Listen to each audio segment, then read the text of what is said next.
This is a wicked tune. Oh yeah, baby. I love this one. You gonna have some? Are you kidding me? Come on.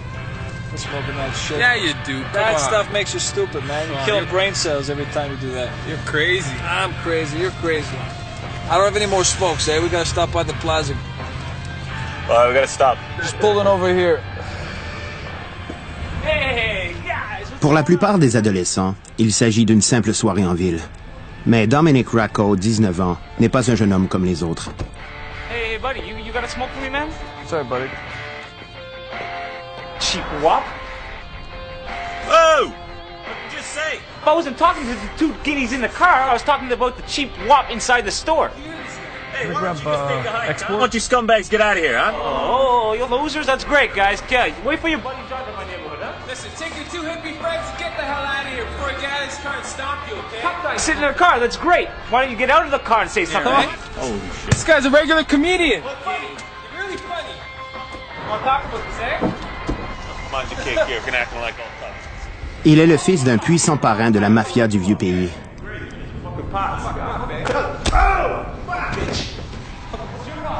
Mais Dominic, lui, fait partie d'une nouvelle génération de mafieux, plus impitoyables, audacieux et violents que leurs prédécesseurs. Hey, asshole!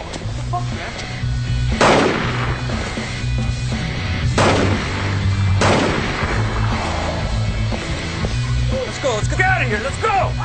Get in the code. Here. Smoke, you fucking piece of shit. Dominic emmènera les Racco dans une nouvelle voie, au risque de bafouer les traditions familiales.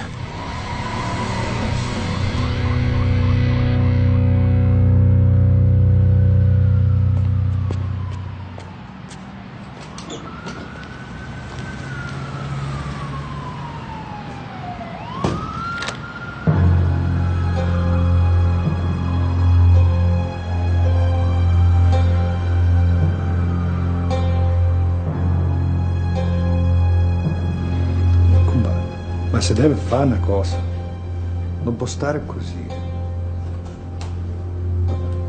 Tony, cane, c'è un cugino a New York. La cosa giusta da fare. Non è facile. Mike Racco est le chef de la mafia calabraise de Toronto. Cette nuit, il doit prendre une pénible décision. Comment protéger son fils sans pénaliser son organisation? Lo manda via. Cet homme faisait preuve d'une grande maîtrise de soi et dirigeait son organisation criminelle avec efficacité.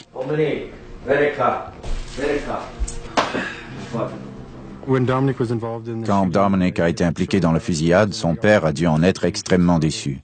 Cela démontrait que non seulement il s'emportait facilement, mais en plus, il manquait de jugement. La mafia ne tolère habituellement pas de tels comportements. Mais pour Dominic, il en va autrement. Il faut se rappeler que Dominic était le fils unique de Michael. L'incident l'a considérablement ébranlé. These guys were punks. Je crois que Michael a essayé d'élever Dominic comme un homme, en parfait gentleman.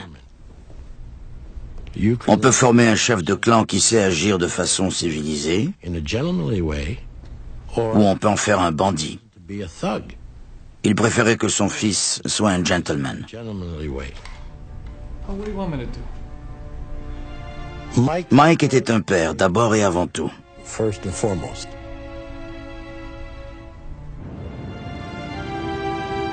Pourchassé par la police, Dominic est envoyé à New York le temps de se faire oublier. Les hommes de sa génération éprouvent peu de respect pour les règles et les traditions, même celles qu'ils ont observées durant toute leur enfance.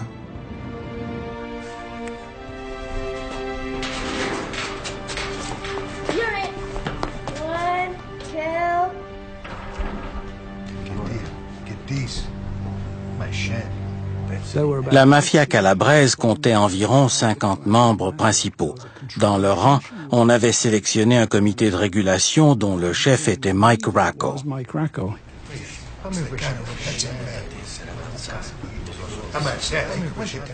Ils se réunissaient dans des endroits comme le sous-sol de la boulangerie Racco.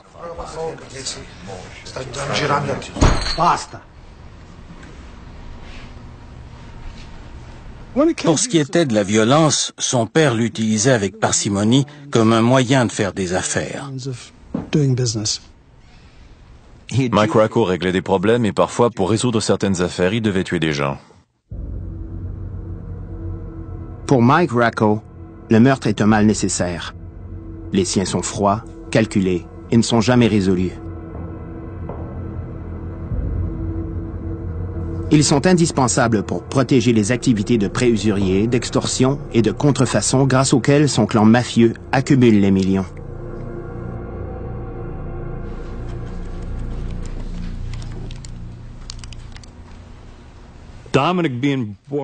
Comme Dominic était né dans ce monde et qu'il y avait été exposé enfant, il avait toujours su comment son père gagnait sa vie.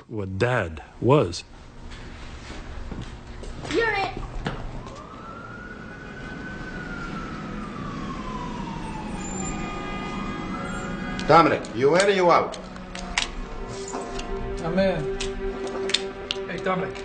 Pendant longtemps, la mafia de Toronto a poursuivi ses activités criminelles sous le couvert de l'anonymat. Mais cette époque est maintenant révolue. It's gonna blow over, don't worry. Les citoyens indignés exercent des pressions et les policiers doivent redoubler d'efforts pour retrouver le tireur. C'était exactement ce dont la police avait besoin. Une excuse pour secouer l'arbre et voir ce qui en tomberait. Okay, where's Dominic Racco? What's going on here? Where's Dominic Racco? Where is he? La communauté italienne était sur les dents.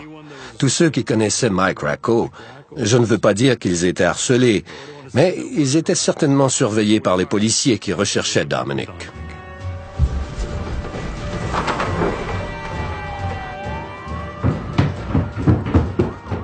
Les policiers effectuent plusieurs arrestations.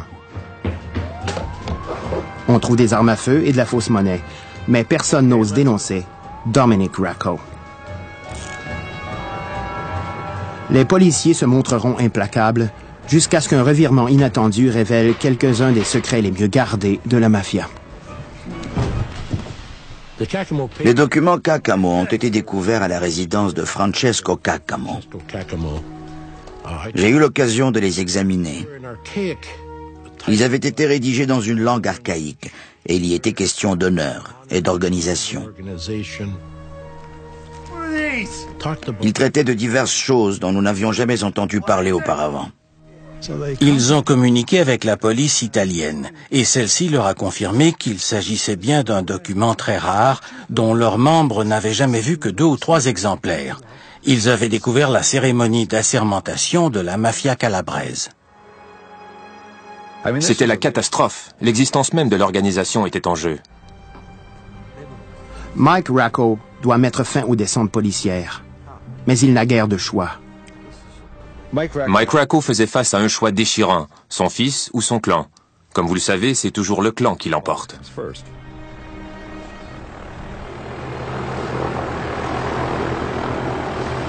Le prix à payer pour protéger son fils est beaucoup trop élevé. Pour le bien de l'organisation, Dominic doit rentrer au bercail.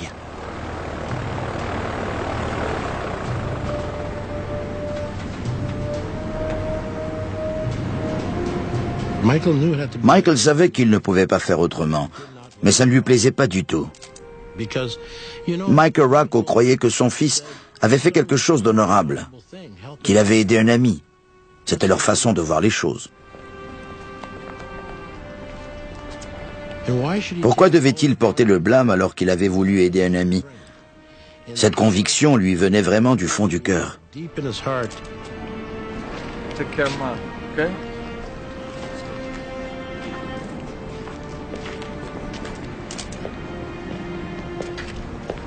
Mike était complètement bouleversé. D'abord parce qu'il avait toujours vu dans son fils l'avenir de son organisation au Canada. Celle-ci aurait ainsi pris de l'expansion à travers tout le pays. Son fils allait incarner son plus grand rêve. Son rêve est désormais entre les mains de la justice. Dominic a l'étoffe des leaders, mais il n'est pas encore prêt. Il devra poursuivre son éducation derrière les barreaux. Le 7 février 1972, Dominic Racco commence à purger la peine d'emprisonnement de 10 ans découlant de sa triple inculpation pour tentative de meurtre. Mais le jeune homme n'aura pas la vie dure. Le nom des Racco est bien connu à l'intérieur de ces murs.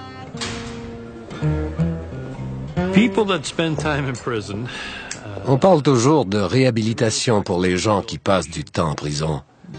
C'est assez paradoxal quand on pense à toutes les nouvelles compétences qu'ils vont y acquérir. Pour ces gars, la prison devient un fabuleux lieu d'apprentissage. Les autres groupes criminels savent qui ils sont et ils les respectent. Hey Dominic, how's it going, man?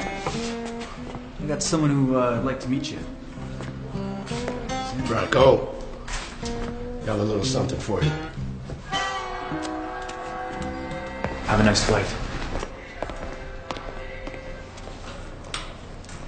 Lockdown!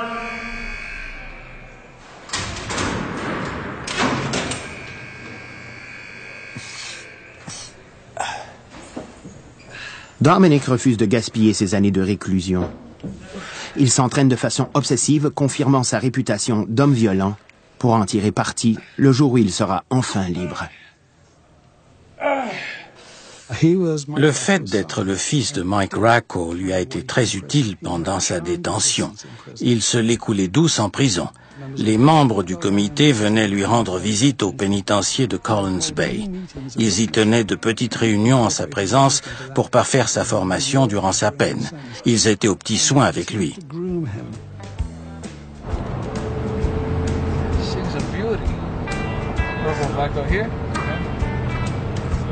Même les gardiens traitent le jeune héritier avec respect.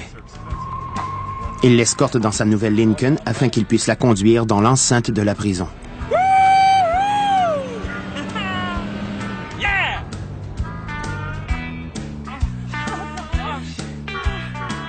Presque tous ses désirs sont comblés.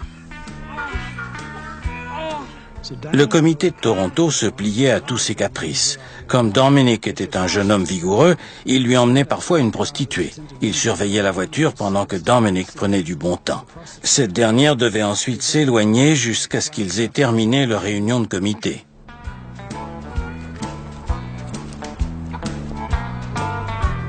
See you later, baby.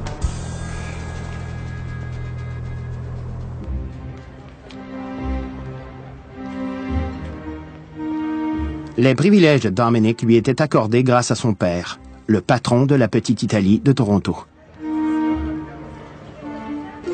Ce quartier du centre-ville s'étend le long de l'avenue Sainte-Claire. Des centaines de milliers d'immigrants italiens y ont élu domicile. Mais du comptoir de sa modeste boulangerie, Mike Racco ne dévoile rien de son réel pouvoir. Il incarnait l'image exacte que voulait projeter la mafia calabraise. C'était un homme ordinaire, très simple, qui habitait au-dessus de sa boulangerie. Dans le monde de la surveillance, on trouvait difficilement quelqu'un de plus ennuyeux à espionner. Il sortait de son commerce, il fumait tranquillement sa cigarette sur le trottoir. Les gens du voisinage qui passaient par là le saluaient. On voyait tout de suite qu'il s'agissait d'un homme qui suscitait non seulement le respect, naturellement, ce respect était aussi teinté de crainte. Mike Racco est vite devenu une véritable figure de proue de la communauté italienne parce que les gens ne le percevaient pas comme un criminel, mais plutôt comme un médiateur, comme une personne qui pouvait leur apporter une solution et leur venir en aide. Pendant 20 ans, Mike a utilisé son influence pour venir en aide à sa communauté. Leur reconnaissance s'est muée en respect. Il veut maintenant qu'on lui rende certaines faveurs. La libération anticipée de son fils devient l'obsession de Mike Racco. Tous les jours dès son réveil, il était au téléphone en train de demander de l'aide pour faire écourter la sentence de son fils. L'influence de Mike provient du soutien des immigrants de la petite Italie. Un incroyable élan politique pour la libération anticipée de Dominic est venu de la communauté. C'était renversant. des politiciens, des prêtres, des gens de tout acabit ont été impliqués. Pendant que Mike tire les ficelles pour le faire sortir de prison, Dominic veut montrer à son père de quoi il est capable et faire en sorte que le nom des Racco suscite la crainte et le respect. De prison, Dominic a demandé qu'on punisse un homme qui, selon lui, avait insulté son père. Il voulait qu'il reçoive des balles dans les jambes pour lui apprendre une leçon. Dans sa lettre, il insistait sur le fait qu'on devait le blesser, mais pas le tuer. Il a mandaté un de ses cousins, Frank Archino. Je ne sais pas ce qu'il cherchait à prouver. Qu'il était de la même trempe que son père, peut-être. Mais son père, lui, n'était pas un homme violent. Évidemment, dans ce monde, il y a une certaine violence. Mais il y a aussi des hommes très violents.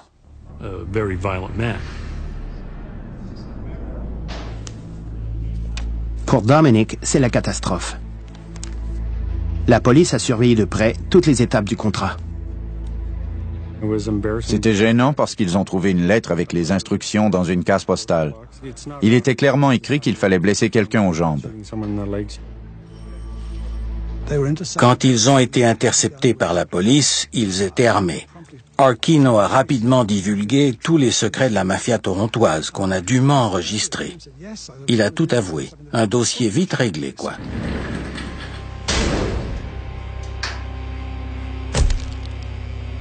Accusé de complot en vue de causer des blessures, Dominic risque 10 autres années de prison. S'il est reconnu coupable, tous les efforts faits par son père pour obtenir sa libération anticipée auront été vains. Damien, che cazzo sta a fare? I don't know, okay?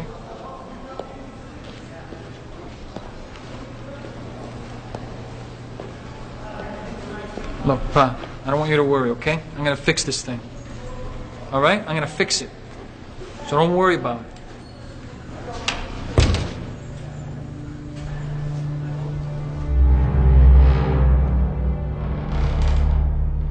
Dominic organise une défense originale. Des jurés sont compromis et des témoins sont menacés. Quant à Archino, le jour de l'ouverture du procès, Racco avait rempli la salle d'audience de ses hommes de main. Et Dominic lui-même en a rajouté pour impressionner le pauvre Frank Archino. Il a même fait un geste qui voulait clairement dire « Tu es un homme mort ».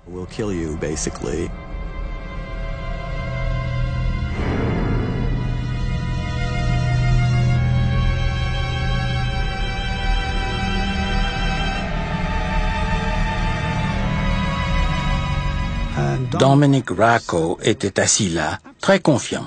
Il savait exactement comment les choses allaient se dérouler. Lorsque les témoins ont refusé de témoigner, il a éclaté de rire. Il a été acquitté. C'est un véritable triomphe pour le jeune mafioso. Mais son père sait qu'il ne pourra pas l'aider à relever ses prochains défis.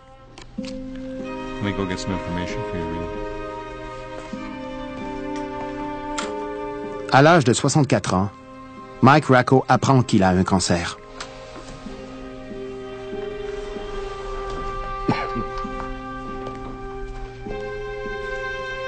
Comme il sait que son fils n'est pas prêt à lui succéder, il cherche une solution. Quand Mike Racco a compris que son fils Dominic était un peu impulsif et qu'il avait des problèmes, il est allé voir John Papalia pour lui parler de ce qu'il pouvait faire pour Dominic. Il voyait en John quelqu'un de très compétent, de moderne, qui s'était bien intégré à la culture canadienne, mais qui avait gardé un petit quelque chose de la vieille école. Le caïd de la pègre de Hamilton, Johnny Pops Papalia, assure la transition entre Mike et Dominic Racco.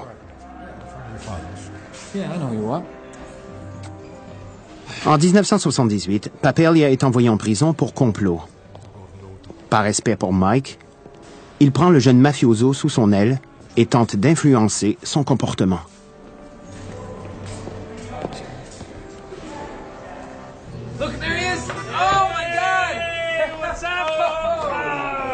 Après avoir purgé 6 ans de prison, Dominic Racco est remis en liberté. Il est déterminé à se tailler une place dans le monde interlope de la pègre.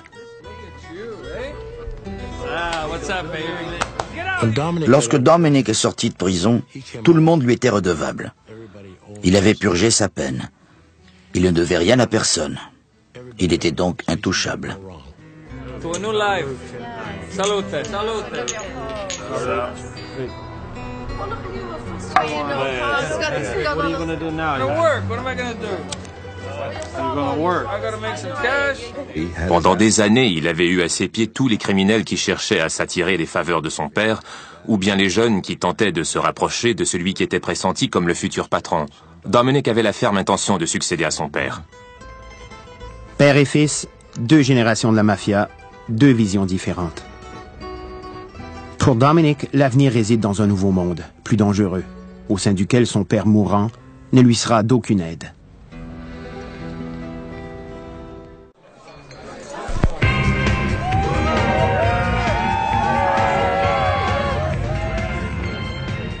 Les boîtes de nuit sont les nouveaux clubs sociaux de cette nouvelle génération de mafieux. Pour Dominic Racco, c'est l'endroit rêvé pour faire des affaires.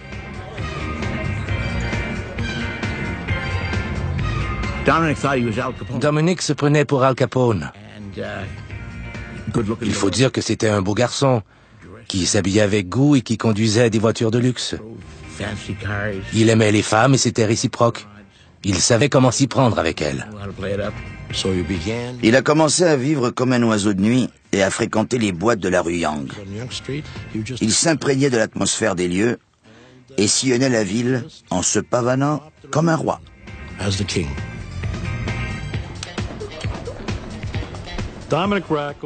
Rooney's était l'un des endroits de prédilection de Dominic Racco. Rooney's. Brother, bring us around, all right? It was the place C'était l'endroit à la mode de l'époque. at that time. And as police Tous les policiers savaient qu'on y faisait le trafic des stupéfiants. through there. Dès son arrivée au début des années 70, la cocaïne est immédiatement devenue pour plusieurs une drogue de choix. Elle était consommée par un groupe de gens en particulier.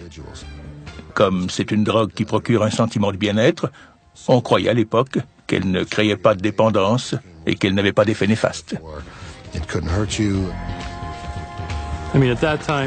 C'était la drogue par excellence du moment. Et son trafic s'annonçait extrêmement lucratif. Dominic a donc sauté sur l'occasion. Dominic Racco a établi son commerce chez Rooney's, exerçant un certain discernement. Ses clients étaient surtout des propriétaires de bars clandestins. J'ai vu comment il s'y prenait. On aurait dit qu'il vendait de simples marchandises, comme des chemises ou quelque chose du genre.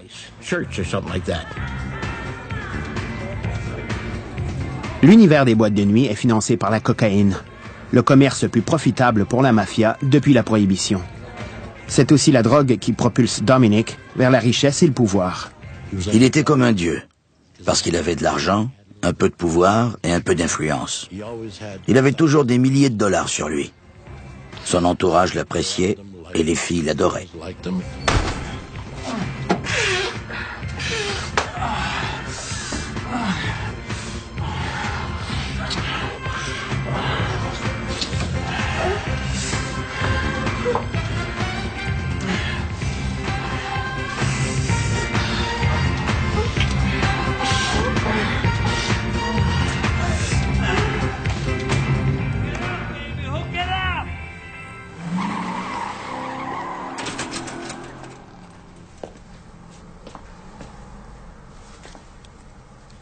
Le mode de vie de Dominic est très différent de celui de son père.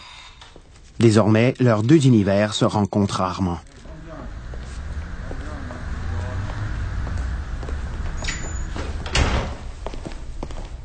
La différence sautait aux yeux.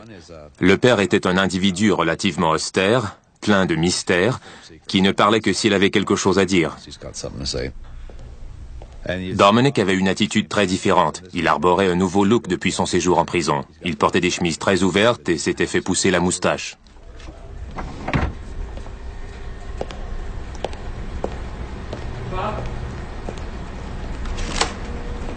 Leur divergence était flagrante. On n'avait pas besoin de connaître la mafia pour comprendre ce qui se passait. C'était l'affrontement entre l'ancien monde du père et le nouveau monde du fils. I made $4 last night, Pa.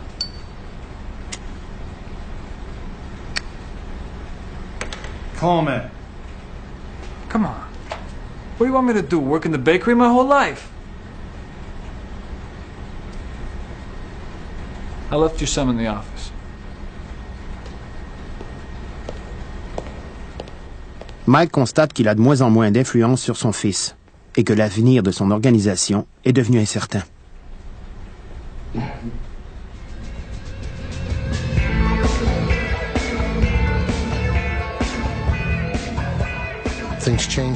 Les choses ont pris une autre tournure quand les trafiquants, enfin, plusieurs des trafiquants les plus importants ont commencé eux aussi à consommer leurs marchandises. Pour cette jeune génération intrépide, les drogues, l'argent et les divertissements ne manquent pas. Il en va de même du pouvoir de Dominic qui augmente un peu plus chaque jour. Dominic avait ses propres amis, ses propres ennemis, et il avait une vie bien à lui. Mike Racco ne pouvait rien y faire. Il n'avait plus d'emprise sur son fils.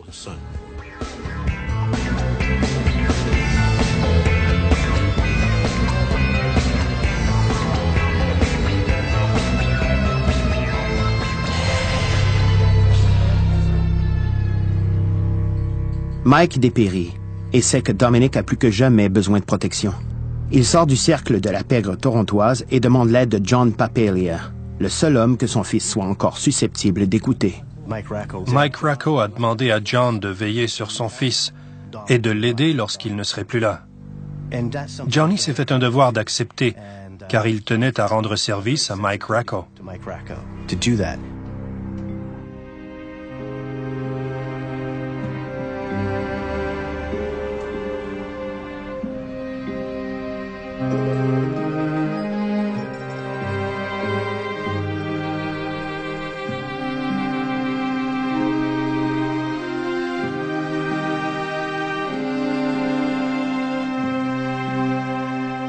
À la mort du père, toute une époque prend fin.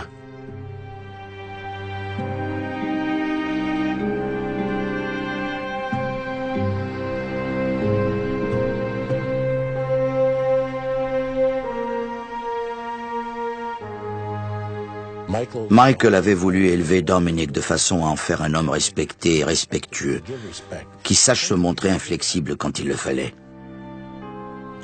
Il l'a gâté, dorloté et aimé. On doit se rappeler que Dominic était son seul fils.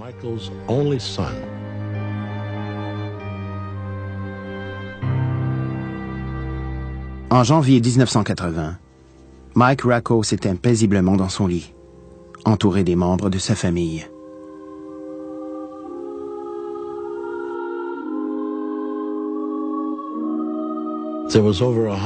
J'ai compté plus de 100 véhicules chargés uniquement de fleurs. Les gens étaient venus de partout au Canada et des États-Unis pour lui rendre hommage. Ses funérailles ont été les plus imposantes de l'histoire de la mafia. Il n'y avait que des places debout et une foule immense. Le cortège funèbre était 3 kilomètres de long. Je me souviens clairement qu'il y avait un écriteau sur la porte de la boulangerie, fermé pour cause de mortalité familiale. Il était comme une parcelle d'Italie au cœur de Toronto. Quand il est mort, elle est morte avec lui. La police profite de ce rassemblement exceptionnel de mafiosos pour tenter d'identifier l'éventuel successeur de Mike. Il était évident qu'on assistait à une passation des pouvoirs au sein de la communauté, que c'était la fin d'une époque. C'était bel et bien le cas, et Dominic était là. En le voyant, plusieurs pensaient, c'est le fils de Monsieur Mike, c'est lui qui sera le prochain chef de la famille. Toute sa vie, Mike Racco avait voulu faire de son fils un chef, et Dominic est certain d'être prêt à lui succéder. Après la mort de Mike Racco, la mafia calabraise doit élire un nouveau chef. Dominic était entouré et encouragé par beaucoup de gens qui le voulaient comme chef. Et ça a fini par lui monter à la tête.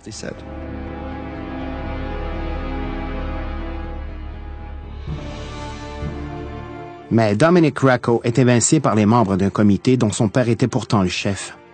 Même s'ils acceptent d'encaisser les profits du trafic des stupéfiants, ils refusent d'en partager les risques.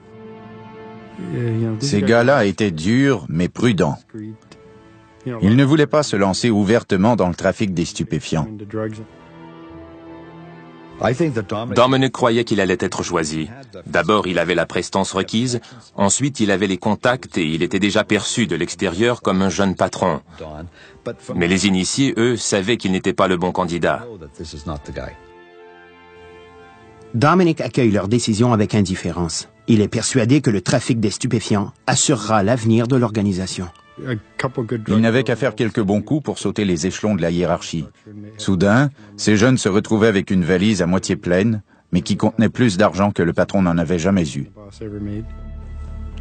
L'expansion du réseau de stupéfiants de Dominic intéresse particulièrement les policiers. Ils épiaient les moindres gestes de Dominic Racco. Il était une véritable cible sur deux pattes. Il était sous surveillance constante.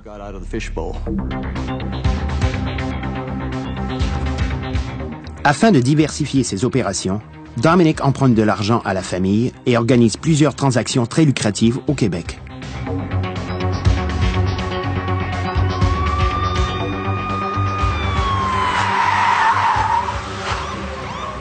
En février 1982, alors qu'il effectue une transaction d'1/4 million de dollars, Dominic tombe dans un piège tendu par la police. Quand il s'est fait arrêter au Québec, les capots qui lui avaient prêté la mise de fonds initiale se sont dit « Ce gars-là est trop impulsif, il va nous causer des problèmes. » Le plan de Dominic s'écroule. Il perd non seulement son argent et son approvisionnement en drogue, mais aussi le respect de sa famille.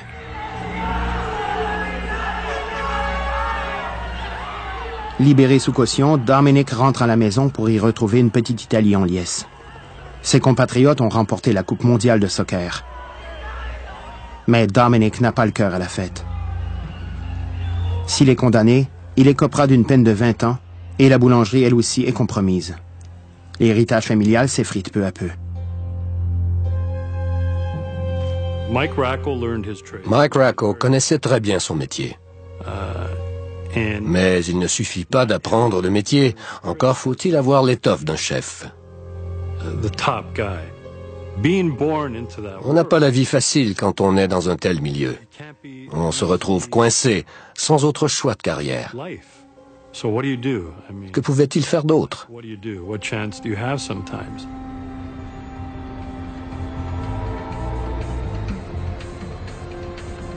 Désespéré et sérieusement endetté, Dominic doit trouver une nouvelle combine. Il doit élargir ses horizons au-delà de Toronto, qui est sa ville natale. Mais en s'éloignant de la cellule familiale, il n'a plus le statut particulier de fils de Mike Racco. Mais il doit à tout prix marquer des points. Il part donc pour Hamilton, où il s'associe à la famille Musitano. Dans le milieu de la mafia, le clan Musitano est perçu comme un groupe assez peu sophistiqué et Mike Racco n'avait jamais transigé avec eux. Dominic Musitano était le patron. La famille se spécialisait dans l'extorsion des boulangeries et avait commis plusieurs attentats à la bombe à Hamilton. Les Musitano étaient de bons gars. Quand ils s'en prenaient à quelqu'un, c'était seulement parce qu'ils le soupçonnaient de vouloir leur faire la même chose. Moi, j'aimais bien les Musitano. Vraiment. À la fin de 1982, Dominic Racco se lance en affaires avec les Musitano. Dominic Racco et Dominic Musitano se rencontrent. Deux mafiosi. Deux hommes dont les familles sont depuis longtemps actives au sein de la mafia. Les Musitano ont peut-être perçu cette collaboration comme une porte d'entrée dans la cour des grands. C'était pour eux une occasion de démontrer leur valeur au puissant clan de Toronto et de prouver qu'ils n'étaient pas des trafiquants de second rang.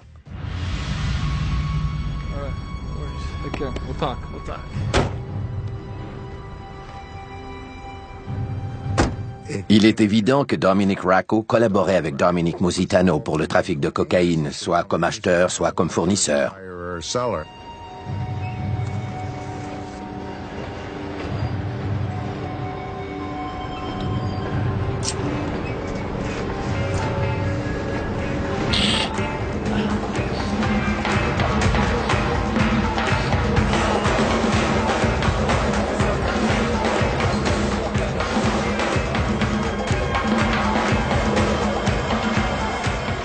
Avec les Musitano comme partenaires, Dominic est de nouveau dans le coup. Il possède toute la marchandise nécessaire pour approvisionner les boîtes de nuit de Toronto.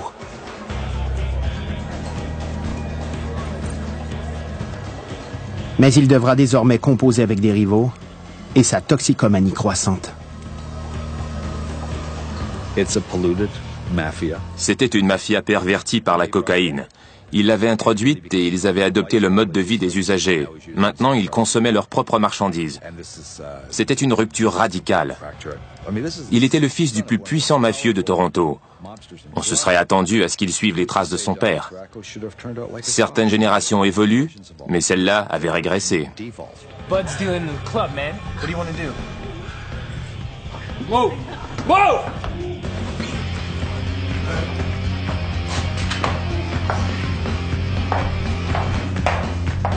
You fucking dumb fuck! You forget who the fuck you're meant to be, you fucking piece of shit! Fuck you! Fuck! Fucking piss on my fucking dirt, you fucking piece of shit!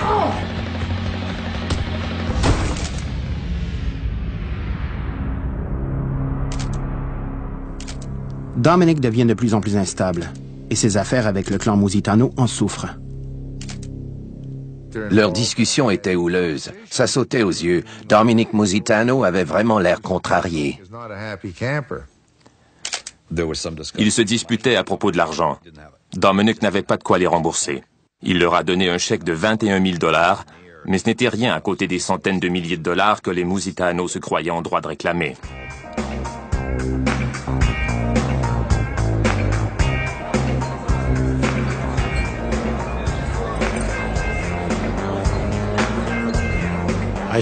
Au cours de l'enquête, j'ai senti qu'on lui avançait beaucoup d'argent qu'il ne remboursait pas.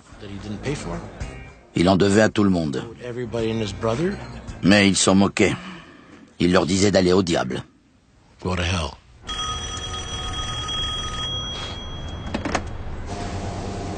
Rocco, where the fuck are you? I've been around. What do you want? Where's my money? Just have some patience. I'm running out of patience. Look, it's gonna take a little time. Whatever. Just. You know that 500? Yeah. Make it 550. You fucking kidding me? Listen to me. Why don't you just fucking relax, okay? This is not the way Your father did business. Don't you fucking talk about my father, all right? Not the way we're doing business. I've been doing business my whole Fucking life, all right? Where the fuck did you come from? You've got no more time. Don't you fucking threaten me. You understand what I'm fucking saying? Give me my fucking money or I don't know what I'm gonna do. Hey, don't you fucking hang up the phone on me. Don't, fuck!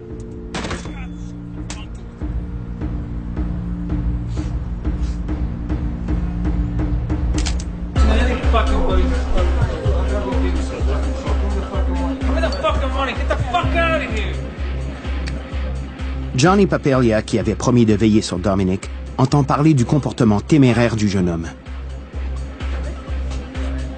Quand Mike a demandé à Johnny de garder un œil sur Dominic, il a accepté, mais sa bonne volonté avait des limites.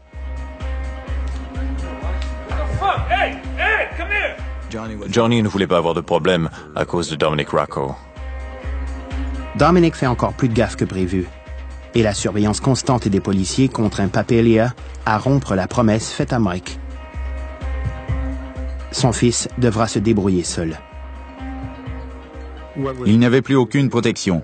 Plusieurs membres de son entourage savaient qu'un danger le guettait et ils auraient pu lui avancer l'argent. Ils auraient pu intervenir pour le tirer de là, comme l'aurait fait son père. Mais ils ne l'ont pas fait.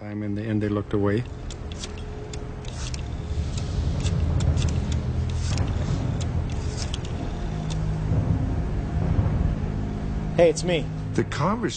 L'ouverture avec laquelle il discutait de cet assassinat était plutôt étrange, mais il ne mentionnait jamais qui ils allaient assassiner.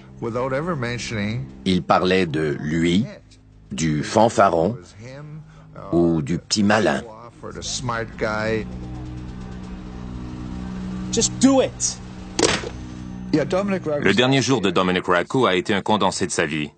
Il a rendu visite à sa petite amie, puis à son autre petite amie. Il est allé chercher un chèque destiné à payer des frais juridiques. Il s'est fait couper les cheveux. Il a fait de l'exercice. Il a pris de la cocaïne. Puis il a encore fait d'exercice. Il s'est fait faire un habit sur mesure. Ensuite, il a repris de la cocaïne. Il a vomi à 2 reprises. Puis il est sorti.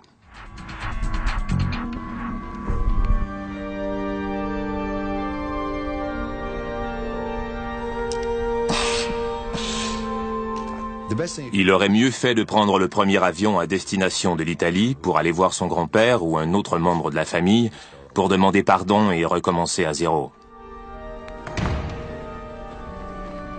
Il a dû comprendre que tout s'écroulait autour de lui.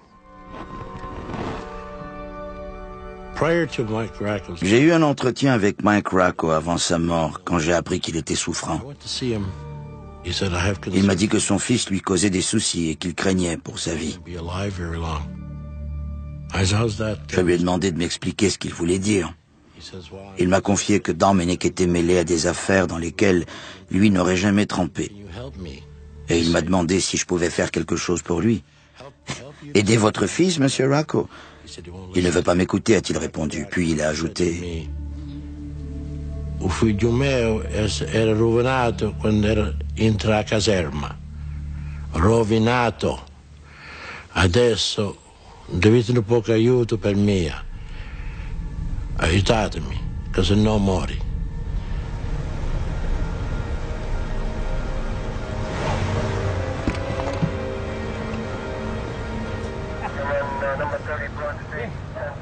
Le 8 décembre 1983. La police surveille Dominic Racco 24 heures sur 24.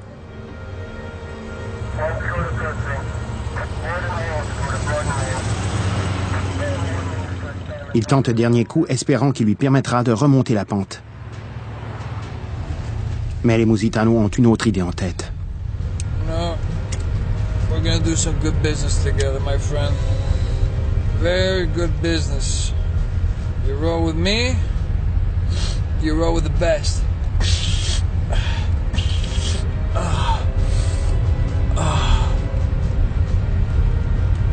Hey, you guys into this or what? No, man, I'm cool, thanks. This is the best shit in town.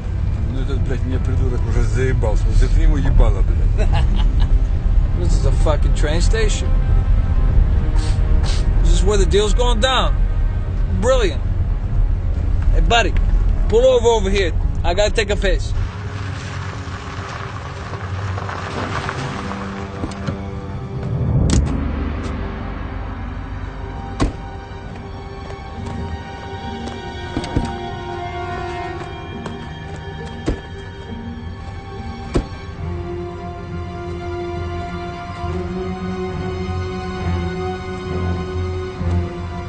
What the fuck?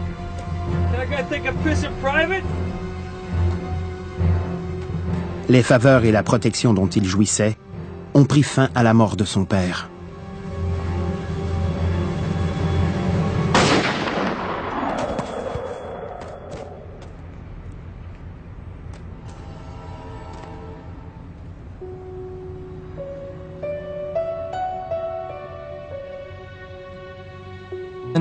À mon avis, la vie et la mort de Dominic ressemblent à une tragédie classique, même s'il est difficile d'éprouver de la pitié pour lui. Il était né dans un monde privilégié parce qu'il était le fils d'un parrain de la mafia. Il avait tout. Que pouvait-il demander de plus? Il avait l'argent et le pouvoir à portée de la main. Malgré cela, il a gâché sa vie. Il n'a pas su exploiter tout ce potentiel. C'est une véritable tragédie.